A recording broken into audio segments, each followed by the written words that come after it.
네, 문재인 전 대통령이 민주당 인사들을 만나서 해명을 한 것은 검찰 수사가 부당하고 억울하다는 그런 취지입니다.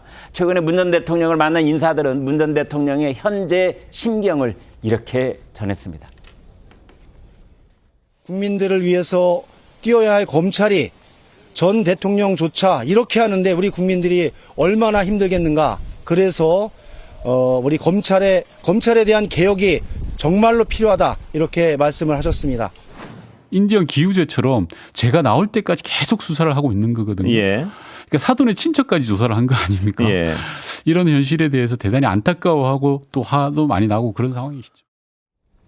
윤기찬 위원장님, 사실은 이제 문다희 씨와 관련된 수사가 거의 막바지에 와 있다, 거의 끝이다, 이제 이런 얘기가 있었고, 추석이 지나고 나면 문다희 씨를 소환 조사할 것이다 그랬는데 그게 매우 늦어진다, 뭐 이런 얘기가 또 나옵니다. 그렇죠. 원래 이제 지난달 30일경에 압수를 했잖아요. 네. 문다희 씨 주거 등에 대한 압수를 통해서 여러 가지 증거물을 확보를 했는데 네. 거기에 이제 전자기기에 들어있는 소프트웨어, 그러니까 예. 안에 있는 내용물들을 증거물로 사용해야 되는 부분이 있거든요. 네. 그런 부분과 관련돼서는 피해 압수자의 참여하에 이 증거물이 제대로 추출됐는지 여부, 그러니까 이 기계를 쓰는 것이 아니고 그 안에서 이미징 작업을 통해서 찾아내요. 네. 찾아내서 이것이 기계 안에 있던 것 같은지 여부에 대해서 피해 압수자에게 확인을 구하는 절차가 있습니다. 그게 압수물 선별 작업이라고 하는 겁니까? 보통 선별 작업이라고 하지 않고요. 네. 저희가 이제 압수물에서 뽑아낸 그 이미징에 대한 그 피해 압수자의 참여권이라는 게 있습니다. 그거 잘못하면 검찰에 논란에 휩싸이기도 하고 그렇지 않습니까? 근데 원래는 많이 안 해요. 네. 원래 그게 사실은 이미징 추출 작업 이 동일성 여부에 대해서는 크게 왜곡될 염려가 없기 때문에 네. 일반적으로는 저희가 참여를 안 합니다. 그런데 네. 이제 아마 이 다혜 씨 같은 경우에는 여러 가지 이유로 참여를 하는 것 같아요. 권리입니다. 그러나 네. 보통 이제 귀찮아서 안 하곤 하는데 이제 첫 번째는 근데 민주당 그 대목에서요, 말씀 네. 중에요. 이제 그 문다희 씨의 뭐 집이 됐든 뭐 제주도에 있는 집이든 거기에서 전자기기를 들고 나왔다. 컴퓨터라고 가령 예를 들어보겠습니다. 네. 거기에 들어있는 내용을 통째로 다 살펴보는 건지 그중에 일부를 보는 건지 이게 논란이 될 수 있잖아요. 그러니까 처음에 저희가 컴퓨터 하드디스크 같은 경우에는 네. 보통 다 갖고 가기도 하지만 네. 거기서 이미지를 뜹니다. 그 안에 네. 있는 걸 복제를 해요. 네. 그렇게 갖고 가는 경우가 있고 네. 휴대폰 같은 경우는 그냥 가져가죠. 네. 가져가서 복제를 합니다. 네. 근데 이제 복제할 때 복제하고 나서 거기서 추출할 때 네. 사실은 영장 범위 내에서 추출해야 돼요. 네. 영장에 적시된 키워드를 넣거나 해가지고 추출할 수 있는 범위가 이제 영장에 기재가 돼 있거든요. 네. 그 기재된 대로 추출됐는지 여부도 보는 거고요. 네. 그래서 통상 검찰이 정말 그 기재된 것만 합니까? 그렇게 합니다.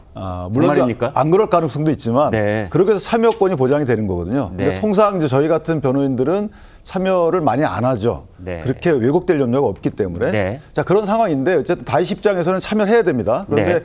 이 포렌식이라는 것이 이제 대검에 있고 그다음에 광주 고검에 있거든요. 네. 근데 전주지검에서 또 왔다 갔다 하려면 시간도 걸리고 하고 그다음에 이 말씀하신 대로 이게 동일성 인정되는지 왜곡 여부가 없는지 이런 것들을 참여자가 문제 제기 다 할 수 있거든요. 네. 그렇다면 선별 작업으로 말씀하신 그 작업만 해도 상당히 오래 걸릴 수가 있어요. 그래서 늦어질 수밖에 없다. 늦어지는데 아마 보통은 이제 변호인이 이렇게까지 권유하지는 않는데 아마 하는 이유는 지금 문다희 씨 입장에서는 그냥 있지 않겠다라고 SNS 올리기도 했잖아요. 네. 적극적 대응 차원이라고 보여지고 그 이유 중에 하나는 이제 민주당에서 적극적 대응을 하고 있기 때문에 네. 아마 약간 거기에 기대하는 부분도 없지 않아 있을 것이다. 정치적 해결을. 그래서 어쨌든 본인의 피해 압수자로서의 권리 행사이기 때문에 본인의 자유지만 그만큼 실체적 진실 방향이 조금 늦어지는 건 있습니다. 네. 양은경 이제 기자이면서 변호사이기도 한데요. 검찰이 휴대폰을 이렇게 보다가 말이죠. 전혀 엉뚱한 어떤 커다란 의혹이 발견이 됐다. 휴대폰 안에서. 그런 경우에는 우리가 원래 이 영장을 받은 거에 기재된 사항이 아니므로 네. 우리는 모르는 거야. 이렇게 넘어갑니까? 아니면 그것도 수사합니까? 그거는 이제 별도로 영장을 발부받아야죠. 별도로? 그게 그냥 뭐 휴대폰을 예를 들어서 절도죄를 보기 위해서 압수수색을 했다. 네. 그런데 거기에 대해서 성범죄 흔적이 나왔다. 네. 근데 그거를 갖다가 영장 없이 포렌식을 하든지 압수를 하면 이건 별건 압수가 되거든요. 네. 그러면은 그것 때문에 증거 수집 절차가 위법하다라고 해서 무죄를 주장할 수 있는 사유가 되는 겁니다. 네. 실제로 그렇게 해서 무죄가 나는 사례들도 있기 때문에 별도로 영장을 받아야 됩니다. 알겠습니다.